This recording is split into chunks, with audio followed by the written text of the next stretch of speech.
Hey guys, Jeremy here from School of Wok Covent Garden. It's Wok Wednesday and it really is some wok cooking today. We're doing crispy chili squid, my style, right from my book, Chinese on Chopped. It's my first book all about the core techniques of Chinese cooking.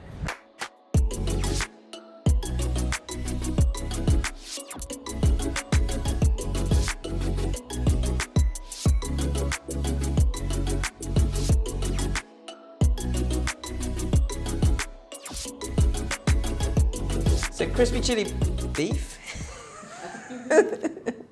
That's not beef. So crispy chili squid. There is a sort of real technique to cooking a good chili squid. You have to get everything prepped up and ready as always. So I've got some garlic and some bird eye chilies here. You don't have to use bird eye, you can use whatever chilies you want. I quite like the spiciness of it. Finely chop your garlic.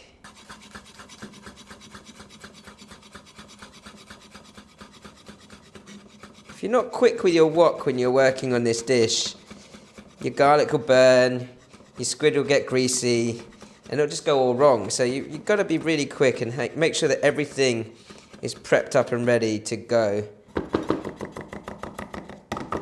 Plenty of garlic works a treat. And that garlic can go in along with your chili because it's going to go last minute. I'm actually just going to use one bird eye chili.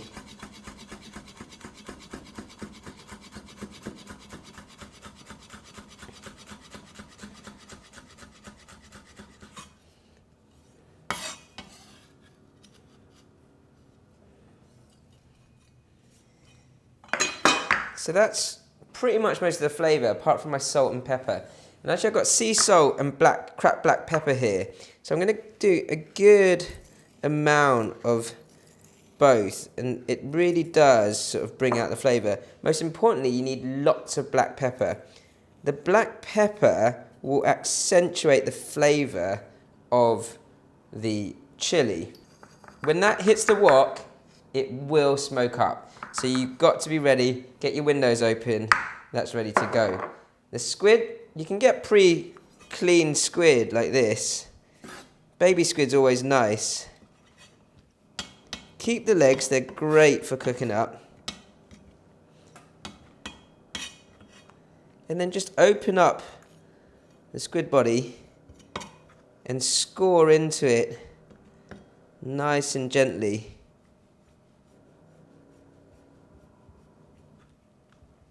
Diagonal, crisscross.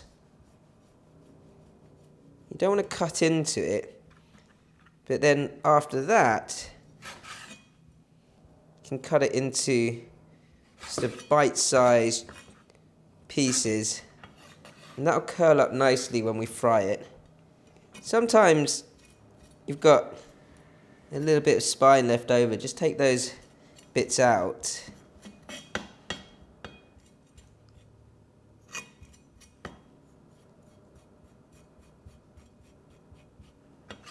Score across. Cut it into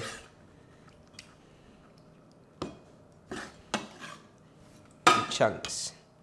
So the key to a good crispy squid, as the squid's already quite wet in itself, it doesn't really need any egg or egg white or anything like that. I've got a load of cornflour here, which I'm going to season as well. So cornflour with salt and pepper. And you do need a good amount of corn flour, and this is the sort of foolproof way of doing it. So you want to get your squid pieces into the corn flour. Most importantly, make sure you really gently massage that corn flour around each piece of squid. What you're looking for is every piece of squid to be separate and dry and dusty white. Get that all the way around. Every single piece needs to be really, really dry. It takes a few minutes of just running your fingertips through the corn flour to get every piece right. Don't rush this. Take your time, enjoy it. So you can see here, if I push into that and it takes the corn flour off with my thumb, then I know that I need a little bit more coaxing of that corn flour into each piece. So we're going to go handful by handful, and I've just got a clean tray nearby so I can sort of check that each piece is nicely coated.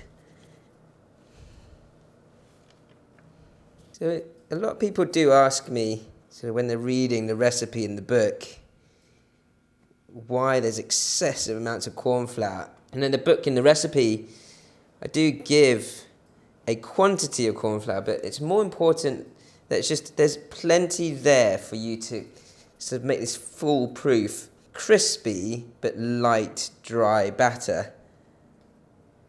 No squid left in here. Good. Now, with that corn flour, you could, if you're cooking a big banquet or something like that, use bits of that with some water to thicken sauces and other things. Or if you're making other crispy things, use the same flour. Right, wash your hands, let's get frying. So, you want your oil on a good high heat. I've got some wooden chopsticks here. That will tell me how hot my oil is. You can see that oil is fizzing straight away. So you know that it's at about 180 degrees C. That's a good temperature for me to fry my squid. As I say, I'm going to do this in batches. So I'm going to take a good handful of the squid. I reckon I'll go in 3 here. And then if you want to go carefully, then you can pop it into your spider or slotted spoon, lay that in and just separate those bits out. Careful of any spitting. You don't want to overcook this, so it takes about 2 minutes altogether on a high heat. You can see how quickly they're floating. It's baby squid, so it's really thin. It doesn't take long to cook at all. All I'm doing now is getting a little bit of colour onto the outside of that. So the last minute of cooking. The other thing is when you're deep frying something, if there's lots of bubbles, that's generally the water or the liquid coming out of what you're frying. As soon as you get the sort of a lighter simmer, then you know that most of that moisture's come out, and it's telling me by sound that the squid's going to be really crispy. So you can see how crispy that squid is. The last part of finishing off your crispy chili squid or salt and pepper squid is really quick. So everything's set to go. My squid's already cooked. Got your hot oil, smoking hot. Your seasoning goes straight in. Cook that through. Don't allow it to burn. Your squid goes in, and then 1, 2, 3, 4, 5, like so.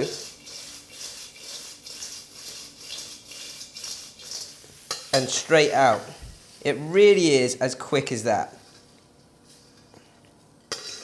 That way, you don't choke yourself up, and also you keep the squid really nice and crispy. Just weave a few bits of coriander into there. You can even use spring onion if you wish. Crispy chili squid, my style. I'm pretty sure I know what this tastes like. But I'm going to hog the dish as long as possible. I'm hoping you can hear how crunchy that is. Quick cooking, really simple, but there is core technique to this type of dish. If you like this recipe and you want to learn more, don't forget to subscribe to our channel.